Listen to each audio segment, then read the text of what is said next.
Your stomach isn't a gas tank.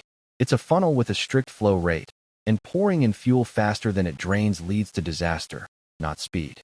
The current trend in endurance sports is maximizing carbohydrate intake. We see elites taking 100 grams per hour and assume hitting those huge numbers automatically guarantees a personal best. But your gut doesn't absorb carbs passively. It uses specific active transporters. The SGLT1 transporter handles glucose and saturates around 60 grams per hour for most athletes.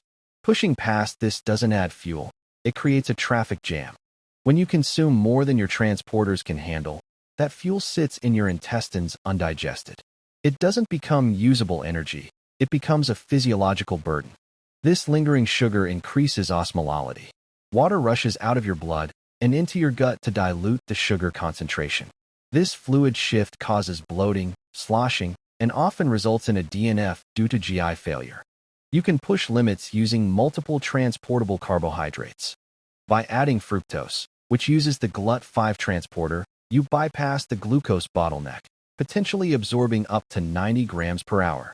However, these transporters must be trained like muscles. Jumping straight to 90 grams per hour without weeks of gut training is physiologically identical to attempting a marathon without running training. Data shows a clear point of diminishing returns. While muscle oxidation rates plateau, the risk of GI distress spikes exponentially past your personal tolerance threshold. Instead of forcing high numbers, find your current ceiling. Start at 50 to 60 grams per hour on long runs. Only increase if you have zero stomach issues after 3 consecutive long efforts. Use this baseline guide. Most runners perform optimally between 40 and 60 grams. High intakes over 80 grams are usually reserved for elites or ultras where duration demands extreme caloric replacement.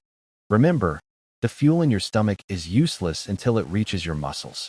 It is better to be slightly underfueled and running strong than overfueled and walking to the porta potty. Fuel what you can absorb, not just what you can swallow.